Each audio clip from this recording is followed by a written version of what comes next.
ವಾಟಾಳ್ ನಾಗರಾಜ್ ಅವರ ಬಂಧನಕ್ಕೆ ಕರವಿಯ ಪ್ರವೀಣ್ ಶೆಟ್ಟಿ ಅವರು ಕೂಡ ಖಂಡಿಸುತ್ತಿದ್ದಾರೆ ಈ ನಡೆಯನ್ನ. ವಾಟಾಳ್ ನಾಗರಾಜ್ ಅವರನ್ನ ಪೊಲೀಸರು ಇವತ್ತು ವಶಪಡಿಸಿಕೊಂಡಿರುವಂತಹ ವಿಚಾರಕ್ಕೆ ಸಂಬಂಧಪಟ್ಟಂತೆ ಕರವಿಯ ಪ್ರವೀಣ್ ಶೆಟ್ಟಿ ಅವರು ಈ ನಡೆಯನ್ನ ಖಂಡಿಸಿದ್ದಾರೆ. ತೀವ್ರವಾಗಿ ನಾನು ಖಂಡಿಸ್ತೇನೆ ವಾಟಾಳ್ ನಾಗರಾಜ್ ಅವರನ್ನ ಬಂಧಿಸಿರುವ ಪರಿಯನ್ನ. ಕನ್ನಡಪರ ಹೋರಾಟಗಾರರನ್ನ ನೀವು ಬಂಧಿಸಿದ್ದೀರಿ.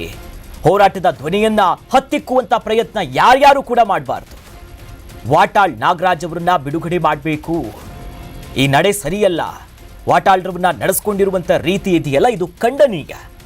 ಯಾಕವರು ಈ ರೀತಿಯಾಗಿ ನೀವು ಕರ್ಕೊಂಡು ಹೋದ್ರಿ ಅಂತ ಸರ್ಕಾರದ ವಿರುದ್ಧ ಕರವಿಯ ರಾಜ್ಯಾಧ್ಯಕ್ಷ ಪ್ರವೀಣ್ ಶೆಟ್ಟಿ ವಾಗ್ದಾಳಿ ನಡೆಸ್ತಾ ಹೋದ್ರು.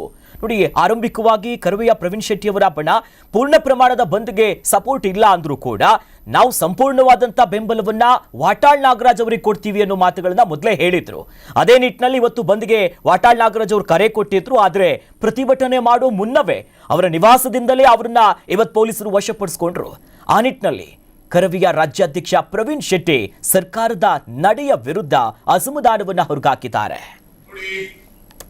ಇವತ್ತು ಬಂದ್ಗೆ ಕರೆಯನ್ನ ಕೊಟ್ಟಂತ ವಾಟಾಳ್ ನಾಗರಾಜ್ ಅವ್ರನ್ನ ಬೆಳಿಗ್ಗೆನೆ ಅವರ ಮನೆಯಲ್ಲಿ, ಅವ್ರು ಇನ್ನೂ ಎದ್ದಿದಾರೋ ಇಲ್ಲೋ ಗೊತ್ತಿಲ್ಲ, ಅವ್ರ ಮನೆಗೆ ನುಗ್ಗಿ ಅವ್ರನ್ನ ಪೊಲೀಸರು, ಬೆಂಗಳೂರು ನಗರ ಪೊಲೀಸರು ಅವ್ರನ್ನ ಎಳೆದೊಯ್ದು ಬಂಧಿಸಿರೋದನ್ನ ಕರ್ನಾಟಕ ರಕ್ಷಣಾ ವೇದಿಕೆ ತೀವ್ರವಾಗಿ ಖಂಡಿಸ್ತೀವಿ. ವಾಟಾಳ್ ಅವರು ವೈಯಕ್ತಿಕವಾಗಿ ಬಂದನ್ನ ಕರೆ ಕೊಟ್ಟಿಲ್ಲ. ಕಾವೇರಿಗಾಗಿ, ಮೇಕೆದಾಟ ಅಣೆಕಟ್ಟಿಗಾಗಿ, ಕಳಸಾ ಬಂಡೂರಿಗಾಗಿ, ಮಹದಾಯಿ ಯೋಜನೆಗಾಗಿ, ಸಮಗ್ರ ಕರ್ನಾಟಕದ ಅಭಿವೃದ್ಧಿಗಾಗಿ ಬಂದ್ ಕರೆ ಕೊಟ್ಟಿದ್ದಾರೆ. ನಾವೆಲ್ಲರೂ ಸಹ ಇವತ್ತಿನ ಬಂದಿಂದ ಹಿಂದೆ ಹೋಗಿರ್ಬೋದು, ಆದ್ರೆ ವಾಟಾಳ್ ನಾಗರಾಜ್ ಅವರ ಜೊತೆ ಸದಾಕಾಲ ಇರ್ತೀವಿ.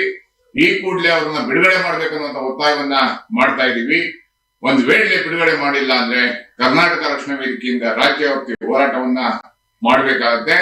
ವಾಟಾಳ್ ಅವರು ಕರ್ನಾಟಕದ ಆಸ್ತಿ, ಅವ್ರನ್ನ ಈ ರೀತಿ ನಡೆಸ್ಕೊಂಡಿರುವಂತದ್ದು ತೀವ್ರವಾಗಿ ಖಂಡಿಸುವಂತ ಕೆಲಸವನ್ನ ಕರ್ನಾಟಕ ರಕ್ಷಣಾ ವೇದಿಕೆ ಮಾಡ್ತಾ ಇದೀವಿ.